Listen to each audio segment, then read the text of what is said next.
कितनी मोहब्बत है। भाग 53। अक्षत और मीरा के साथ सभी घर वालों की नए साल की शुरुआत हो चुकी थी। देर रात सभी सोने चले गए।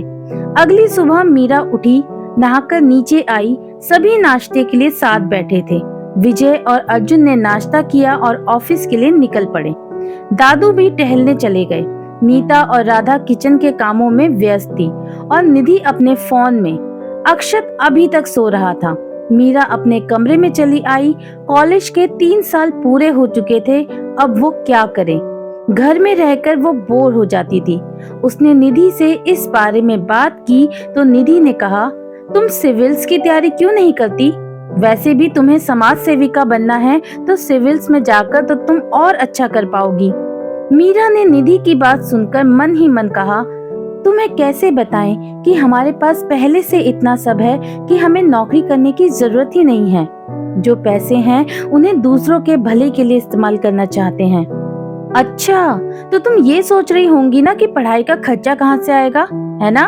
तो चिंता मत करो, पापा है ना, वो कर देंगे सब अरेंज। वैसे भी अब तुम इस घर की बहू हो। निधि ने कहा, तुम्हें बड़ी जल्दी है मेरी शादी की।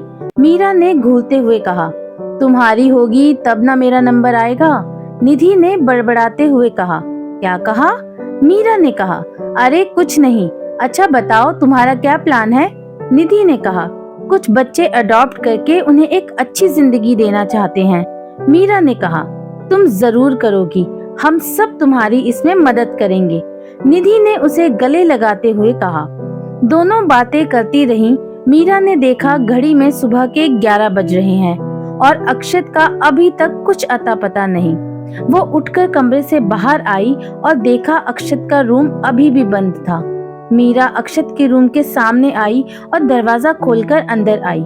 अक्षत सो रहा था। मीरा मुस्कुराई और जाकर खिड़की से पर्दे हटा दिए। धूप सीधा आकर अक्षत के ऊपर गिरी तो उसने नींद में खलल पड़ने से कंबल मुंह पर डाल ली, जो कि आधी बेड के साइड में लटक रही थी। मीरा को लगा अक्षत उठ गया होगा, लेकिन वो तो फिर सो गया था। मीरा जैसे ही उसकी ओर आई, उसका पैर कंबल में उलझा और वो सीधा अक्षत की बगल में जा गिरी। अक्षत के मुंह से कंबल नीचे आ गया तो मीरा उसके चेहरे को प्यार से निहारने लगी। सोते हुए कितना मासूम लगता था वो लड़का। उस पर मीरा उसे इतने करीब से देख रही थी। उसने अक्षत की आंखों पर आते हुए बालों को जैसे ही हटाया, अक्षत ने नींद में उसका हाथ पकड़ा और गाल के नीचे लगाकर सोते हुए कहा, सोने दो ना मीरू, 11 बज रहे हैं, इतनी देर तक कौन सोता है? मीरा ने धीरे से कहा। चुप करो, अक्षत ने कहा और फिर से सो गया। मीरा मुस्कुराते हुए सोचने लगी, कितने अजीब है ना ये भी। इतनी खूबसूरत लड़की इनके सामने है और ये सोने की बातें कर रहे हैं, आलसी कहीं के।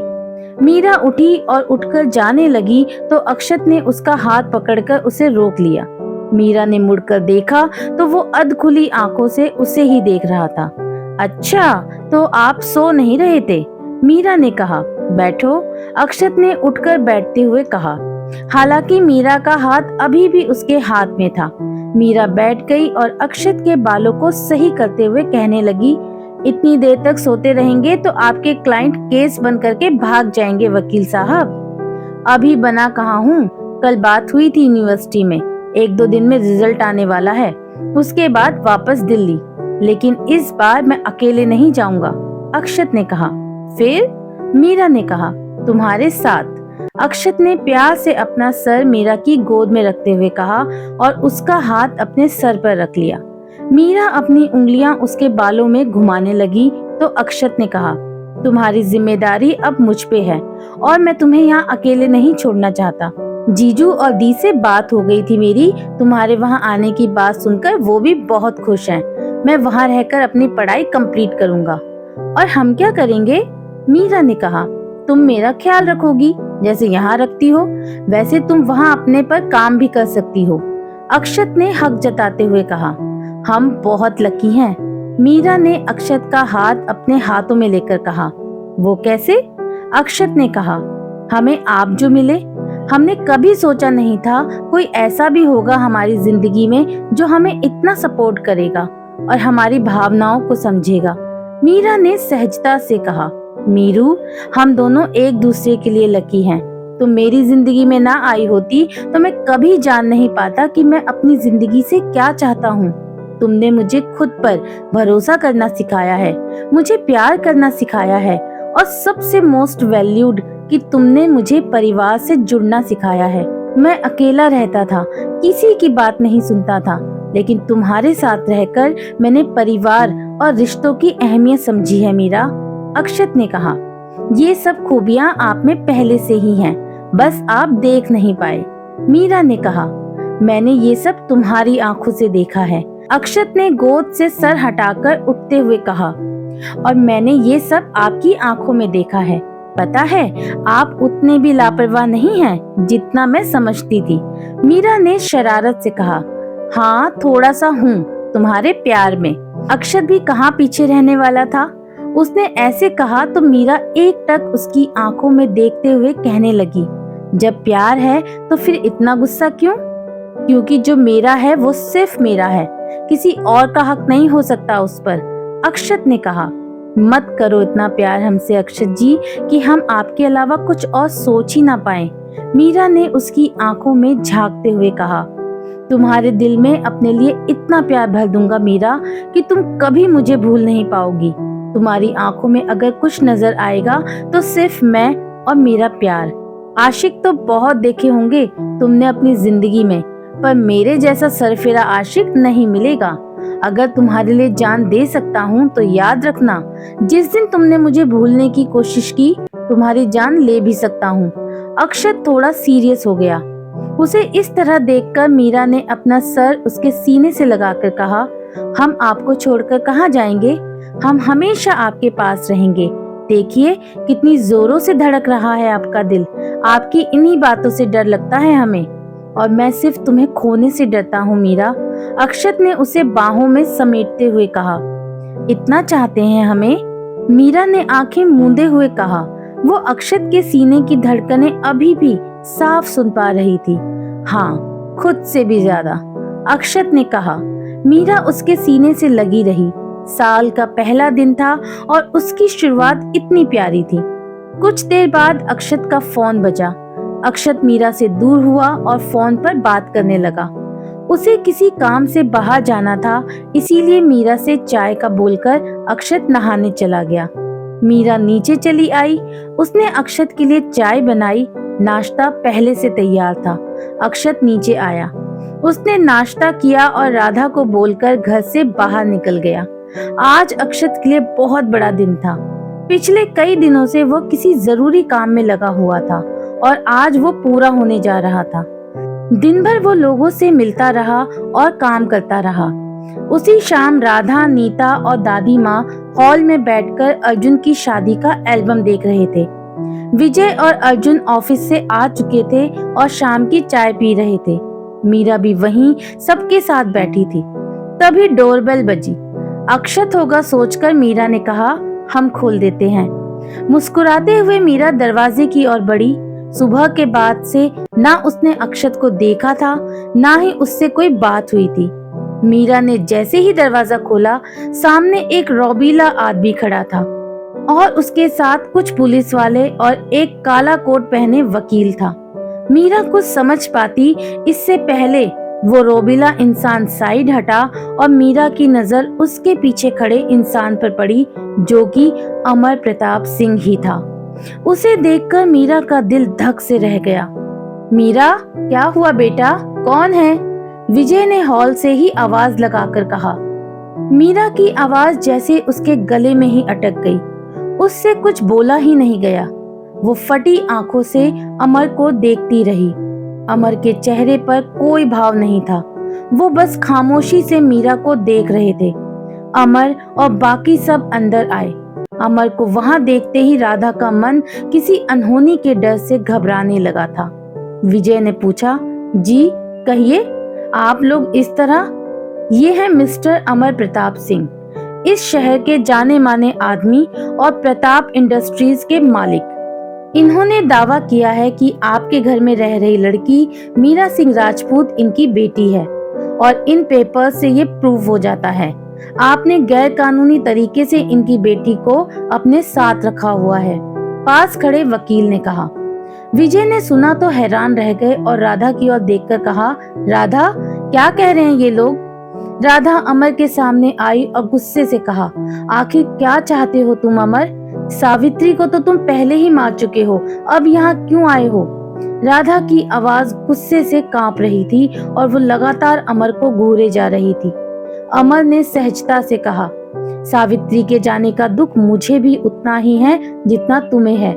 पिछले 22 सालों से मैं तुमसे पूछते आ रहा हूँ कि मेरी पत्नी और बेटी कहाँ हैं? मुझे उनसे मिलवा दो, पर तुमने मुझे सावित्री और अपनी बेटी से मिलने नहीं दिया। तुमने जो देखा सुना उसे तुमने सच मान लिया और ये फैसला भी कर लिया कि मैं बुरा इंसान हूँ। सालों बाद मुझे सावित्री के गुजर जाने की खबर मिली और उसके बाद मैं अपनी बेटी के मिलने की उम्मीद खो चुका था। उस रात जब तुमने हॉस्पिटल में कहा कि मीरा तुम्हारी बेटी है, तो मुझे तुम्हारी बात पर बिल्कुल भरोसा नहीं हुआ था और मैंने अपने स्तर पर छानबीन करवाई थी। खोज से पता चला कि तुम्हारी सिर्फ एक बेटी है और मीरा उसकी दोस्त है। कॉलेज में पूछताछ की तो पता चला कि मीरा कोई और नहीं बल्कि मेरी और सावित्री की बेटी है। उसका पिता होने के हक से मैं उसे लेने आया हूँ। मीरा कहीं नहीं जाएगी, राधा ने गुस्से से कहा। ये फैसला करने वाली तुम कौन होती हो? इसे इतने साल मुझसे दूर रखकर तुम पहले ही बहुत ज्यादतियां कर चुकी हो। अब और नहीं, मीरा को मैं लेकर जा रहा हूँ। अमर ने राधा की आंखों में देखते हुए कठोरता से कहा। हम कहीं नहीं जाएंगे, मीरा ने कहा। हमने आपकी राय नहीं मांगी है मीरा, अपना फैसला सुनाया है। अमर ने मीरा की ओर देखकर कहा, आप कौन होते हैं हम पर हक जताने वाले? जब इतने सालों में कभी आपने हमारे बारे में जानने की कोशिश नहीं की तो फिर आज क्यों आए हैं आप? हम आपके साथ नहीं जाएंगे, हम बालिग हैं और कानून हम भी जानते हैं। बिना हमारी मर्जी के आप हमें यहाँ से नहीं ले जा सकते। मीरा की आवाज डर और गुस्से से कांप रही थी। सुना तुमने, अब जाओ यहाँ से। मीरा कहीं नहीं जाएगी और तुम्हारे साथ तो बिल्कुल भी नहीं, राधा ने कहा। अमर ने एक नजर मीरा को देखा और फिर राधा से कहा, जोर जबरदस्ती करके मैं उसे यहाँ से लेकर जाना भी नहीं चाहता। वो मेरी बेटी है, मैं उससे अकेले में बात करना चाहता हूँ। उसके बाद वो जो फैसला करेगी मुझे मंजूर है। राधा को विश्वास था कि मीरा अमर के साथ नहीं जाएगी। उसने मीरा की ओर देखा तो मीरा ने पलकें झपकाकर बात करने की परमिशन दे दी। अमर मीरा के साथ बालकनी की ओर चला आया, शीशे के उस पार जहां से बाकी सब उन दोनों को ना देख पा रहे थे ना सुन पा रहे थे। राधा बार बार मन ही मन ईश्वर से प्रार्थना कर रही थी कि सब ठीक हो जाए और मीरा कोई गलत फैसला ना ले। उसे बेचैन देखकर विजय ने उसके कंधे पर हाथ रखा और उसे शांत रहने का इशारा किया। वकील ने एक पेपर विजय की ओर बढ़ाकर कहा, अगर मीरा उनके साथ जाने के लिए तैयार हो जाती है तो आप सभी जेल जाने के लिए तैयार हो जाइए, क्योंकि इन पेपर्स के मुताबिक आप लोगों ने मिस्टर प्रताप की बेटी को गैर कानूनी तौर से अपने घर में अगवा करके रखा है। पर ये सच नहीं है, मीरा यहाँ अपनी मर्जी से रह रही थी, अर्जुन ने कहा। ये सब दलीलें आप कोर्ट में दीजिएगा, वकील ने कहा। अर्जुन के साथ साथ बाकी घर वालों के चेहरे पर भी चिंता के भाव उभर आए थे। परेशानियां खत्म होने का नाम ही नहीं ले रही थी। एक के बाद एक परेशानी आती जा रही थी। उधर अमर और मीरा के बीच बातचीत चलती रही और इधर सब घर वाले बेचैनी से उनके आने का इंतजार करते रहे। लगभग 15 मिनट बाद अमर और मीरा हॉल में आए। राधा के साथ साथ सभी मीरा का फैसला जानना चाहते थे। राधा उसके पास आई और कहा, मीरा, कह दो इन लोगों से कि तुम इनके साथ नहीं जा रही हो। तुम्हें किसी से डरने की जरूरत नहीं है। हम इनके साथ जा रहे हैं आंटी। मीरा ने जैसे ही कहा, राधा की जान हलक में आ गई।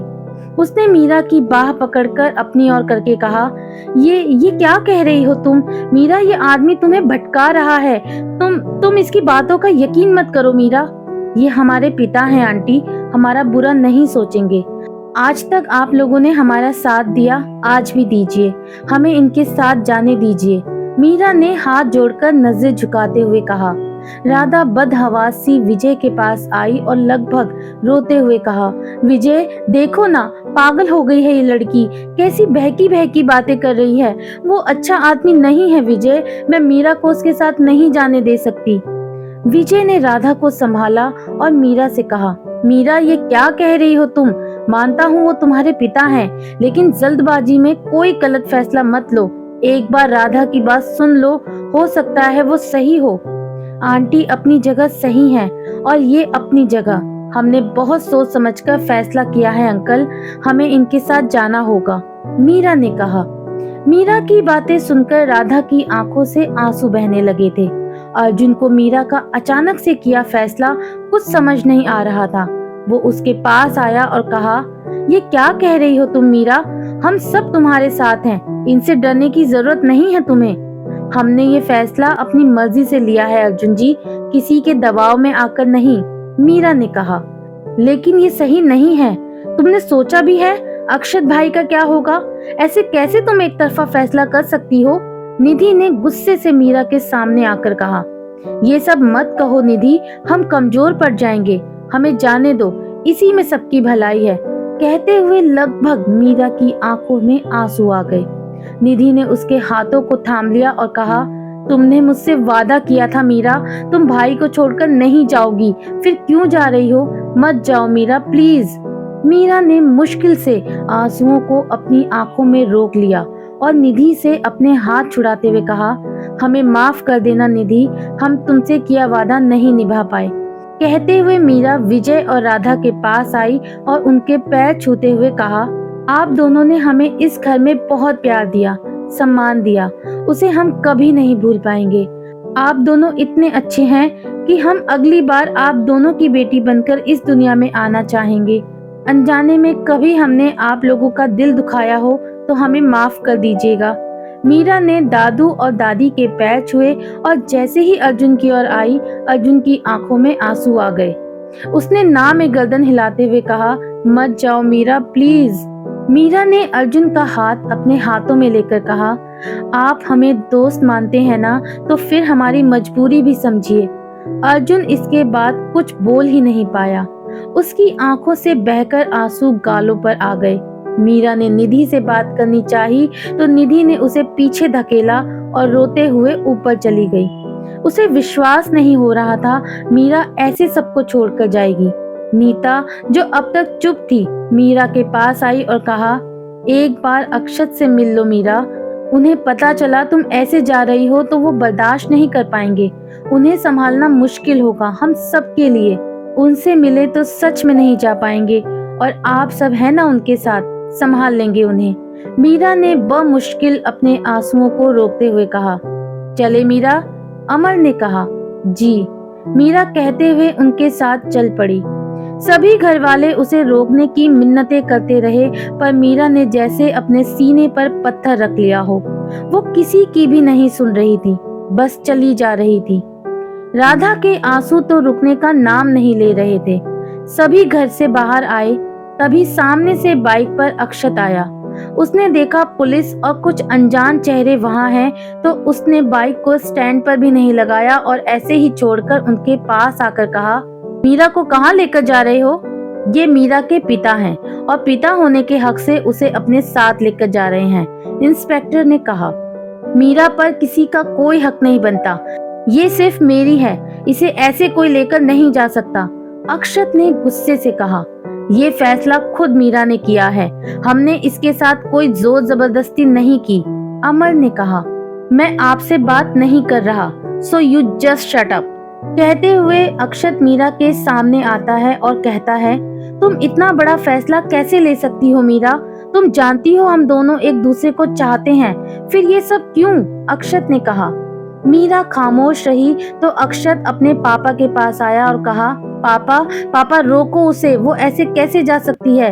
उसने कहा था वो हमेशा मेरे साथ रहेगी, फिर वो ऐसे मुझे अकेले छोड़ के कैसे जा सकती है? वो फैसला कर चुकी है, विजय ने हताश होकर कहा। ऐसे फैसला कैसे कर सकती है वो?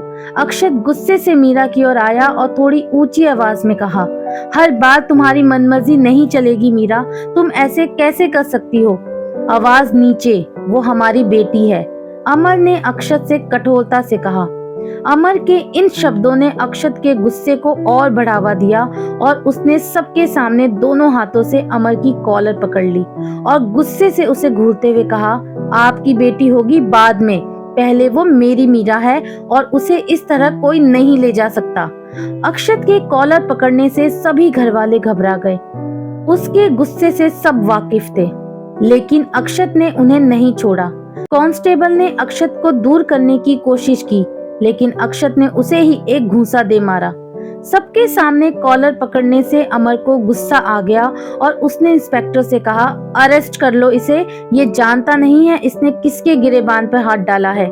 इंस्पेक्टर ने अक्षत को उनसे दूर करने की कोशिश की, लेकिन अक्षत उन्हें छोड़ने का नाम नहीं ले रहा था। अर्जुन और विजय ने उसे दूर किया तो उसने उन्हें भी धक्का दे दिया और मीरा के पास आकर कहा, मीरा मीरा मत जाओ, मैं सब सही कर दूंगा, मैं तुम्हें कुछ नहीं होने दूंगा, प्लीज मत जाओ। तुमने कहा था ना हम साथ रहेंगे, मेरी तरफ देखो मीरा, प्लीज एक बार मेरी आंखों में देखो, देखो ना। लगभग रो पड़ा था अक्षत, पर मीरा ने एक बार भी उसकी ओर नहीं देखा। वो बस गर्दन झुकाए खड़ी रही। इंस्पेक्टर ने अक्षत की कॉलर पकड़कर उसे अपनी साइड किया तो अक्षत ने गुस्से में हवा में उनकी ओर हाथ उठाया, लेकिन वो मार पाता इससे पहले ही कांस्टेबल ने एक घूंसा उसे दे मारा और वो जमीन पर जा गिरा। आशु, राधा चीखी, लेकिन इंस्पेक्टर ने उसे आगे नहीं आने दिया और कहा, एक बड़े आदमी की कॉलर पकड़ने, कानूनी काम में दखल देने और पुलिस पर हाथ उठाने के जुर्म में मैं इसे गिरफ्तार करता हूँ। इंस्पेक्टर वो थोड़ा गुस्सैल किस्म का है, अनजाने में उससे सब कुछ हुआ है, प्लीज उसे माफ कर दीजिए, विजय ने कहा। हवालात में अच्छे का गुस्सा निकल जाता है, इसका भी निकल जाएगा। कांस्टेबल, गिरफ्तार करो इसे, इंस्पेक्टर ने लगभग आदेश दिया। अक्षत जमीन से उठा, गिरने की वजह से उसके होठ के साइड से खून आने लगा था। कांस्टेबल ने उसे धर लिया, लेकिन वो छूटने की कोशिश करता रहा। वो चिल्लाता रहा, मीरा से मिन्नतें करता रहा, लेकिन मीरा ने जैसे कुछ न सुनने की कसम खा ली थी। उसकी आंखों के सामने से मीरा अमर के साथ गुजरी तो अक्षत ने उसका हाथ पकड़ लिया। पुलिस वालों की पकड़ की वजह से वो घुटनों के बल था। उसने मीरा का हाथ इतनी मजबूती से पकड़ा हुआ था कि कोई छुड़ा नहीं पाया। वो लगातार उससे ना जाने के लिए बोल रहा था। इंस्पेक्टर ने उससे मीरा का हाथ छुड़ाने की कोशिश की, लेकिन वो नहीं छुड़ा पाया। तो उसने अपने डंडे से अक्षत के हाथ पर 5-6 बार मारा तो अक्षत की पकड़ ढीली होने से मीरा का हाथ छूट गया और वो अमर के साथ चली गई। अमर मीरा को वहां से लेकर जा चुका था। इंस्पेक्टर ने अक्षत को उठाया और पुलिस की जीप में डालकर ले गए। राधा को तो ये सब देखकर चक्कर आने लगे थे। उसने रोते हुए विजय से कहा, इन बच्चों ने किसी का क्या बिगाड़ा था जो ये सब हो रहा है इनके साथ? सारी परेशानियां, सारे दुख इनकी जिंदगी में क्यों? मुझे मेरा आशु वापस चाहिए और मेरी मीरा भी। मैं अपने दोनों बच्चों को इस दर्द में नहीं देख सकती। राधा की हालत देखकर विजय और नीता की आंखों में भी आंसू आ गए। पापा, आप माँ को लेकर अंदर जाइए, मैं वकील से बात करता हूँ, आशु को कुछ नहीं होगा, अर्जुन ने कहा और फिर नीता के पास आकर माँ का ख्याल रखने को कहा और खुद वहाँ से गाड़ी लेकर निकल गया। जीप में बैठे अक्षत की आंखों के सामने बस मीरा से छूटता अपना हाथ नजर आ रहा था। उसके होठों पर लगा खून अब सूख चुका था। अक्षत का दिमाग सुन्न हो गया था। मीरा ने ऐसा क्यों किया? बस वो यही सोच रहा था। कुछ ही देर बाद जीप पुलिस थाने आकर रुकी। कांस्टेबल ने उसे नीचे उतारा और अंदर लाकर हवालात में बंद कर दिया। अक्षत गुस्से से इंस्पेक्टर को घूरे जा रहा था। इंस्पेक्टर अंदर आया और अक्षत की बुरी तरह पिटाई कर दी, लेकिन उसके मुंह से एक आह तक नहीं निकली। इंस्पेक्टर चला गया। अक्षत नीचे जमीन पर गिरा हुआ था। उसके मुंह से खून निकल रहा था। आंख के ऊपरी हिस्से पर चोट आई थी, कंधे पर चोट आई थी, बाल बिखरे हुए थे और आंखें आंसुओं से भरी हुई थी, लेकिन ये आंसू मीरा को खो देने के थे। उधर अमर की गाड़ी में मीरा उनकी बगल में सर झुकाए बैठी थी। ड्राइवर के साथ वाली सीट पर वही रौबीला इंसान बैठा हुआ था जो कि अमर का बॉडीगार्ड था। गाड़ी तेज रफ्तार से सड़कों पर दौड़े जा रही थी। अमर ने मीरा की ओर देखा और कहा, हमें खुशी हुई कि आपने एक सही फैसला किया। इस फैसले से आपकी जिंदगी की सभी परेशानियां खत्म हो जाएंगी, ऐसा मेरा मानना है। मीरा ने कोई जवाब नहीं दिया। उसने बस अपनी गर्दन झुकाए रखी, जैसे वो अब कुछ देखना ही नहीं चाहती हो। गाड़ी एक बड़े से आलीशान घर के सामने आकर रुकी। किसी ने गेट खोला और गाड़ी घर के अंदर। अमर गाड़ी से नीचे उतरा, मीरा भी नीचे उतरी और उसके साथ घर के मेन गेट पर आई, लेकिन अमर ने उसे वहीं रोक दिया। कुछ देर बाद ही 3 औरतें सजी धजी पूजा की थाली लेकर दरवाजे पर आई। उनके साथ ही 2 बड़ी लड़कियां जिन्होंने राजपूती ड्रेस पहन रखी थी और एक उनसे कुछ छोटी लड़की थी। साथ में 3 आदमी थे और 3 लड़के थे, जिनमें से 2 किसी रियासत के राजकुमार जैसे दिखाई पड़ रहे थे और छोटा वाला लड़का वो भी बहुत प्यारा था। पर ये सब कौन थे, मीरा नहीं जानती थी। उन औरतों में से जो सबसे बड़ी औरत थी, पूजा की थाली लेकर आगे आई। उसने मीरा के माथे पर तिलक लगाया और उसकी आरती उतारने लगी। सभी मीरा के साथ अंदर चले आए। जैसे ही मीरा अंदर आई, उस घर को देखकर उसकी आंखें चौंधियाने लगी। घर बड़ा आलीशान था। महंगा फर्नीचर, फानुस, शोपीस, सोफे सब देखकर मीरा हैरान थी। साथ ही हैरानी थी उन सब लोगों को देखकर जिन्हें वो जानती नहीं थी। सभी आकर सोफों पर बैठे। सबके चेहरे खुशी से भरे हुए थे और मीरा खामोश खड़ी थी। अमर उसके पास आया और बड़े आदमी और औरत की ओर इशारा करके कहा, ये आपके ताऊजी और ताईजी हैं, श्री सूरज प्रताप सिंह, श्रीमती लाड कंवर। मीरा ने सुना तो हैरानी से उनकी ओर देखा। उसे माँ की डायरी वाली तस्वीरें याद आने लगी। उसने उन्हें देखकर हाथ जोड़ दिए। अमर ने उनकी बगल में बैठे जोड़े की ओर इशारा करके कहा, ये आपके चाचा और चाची है, विवान सिंह राजपूत, रतन कंवर। मीरा ने उन्हें भी इशारे से नमस्ते की। अमर ने अपनी दाईं तरफ बैठे बड़े लड़कों की ओर हाथ करके कहा, ये आपके बड़े भाई हैं, अखिल और वैभव। इनके साथ खड़ी ये दोनों आपकी भाभी सा हैं, नूतन और पूर्णिमा। मीरा बस उन सबको देखती रही और बाकी सब मुस्कुराते हुए मीरा को। अमर ने अपने बाईं ओर हाथ करके छोटे लड़के की ओर इशारा करके कहा, ये आपके बड़े भाई हैं करण सिंह, और इनके साथ जो बैठी हैं ये आपकी बहन है वृंदा राजपूत, और इनके बीच जो बैठी हैं वो है आपकी बुआ सा सौंदर्य बाईसा। ये आपका परिवार है मीरा, जिसमें सिर्फ आपकी माँ की कमी है। कहते हुए अमर की आवाज कुछ भारी हो गई। सौंदर्य मीरा के पास आई और उसके चेहरे को हाथ में लेकर कहा, बिल्कुल मंजली भाभी सा पर गई हो, आपको किसी की नजर न लगे। मीरा को समझ ही नहीं आ रहा था कि वो क्या प्रतिक्रिया दे। वो बस खामोशी से सबको देखती रही। सभी उसकी आव भगत में लग गए। इतना सब देखकर मीरा को ना जाने क्या हुआ। वो भागते हुए वहां से एक कमरे की ओर गई और उसे अंदर से बंद करके पीठ दरवाजे से लगा ली। वो रोना चाहती थी, चिल्लाना चाहती थी, सवाल करना चाहती थी, पर सारा दर्द उसकी आंखों में सिमट कर रह गया। किस्मत उसे किस मोड़ पर ले आई थी। अब आगे मीरा और अक्षत की प्रेम कहानी का क्या होगा? क्या वो मिल पाएंगे या हमेशा के लिए बिछड़ गए हैं? ये सब जानना है तो बने रहना होगा मेरे यानी कि आराधना वॉइस के साथ। आज की कहानी का पार्ट आपको कैसा लगा मुझे कमेंट बॉक्स में जरूर बताइएगा। मिलती हूँ बहुत जल्दी इस कहानी के अगले भाग में। तब तक के लिए बाय बाय।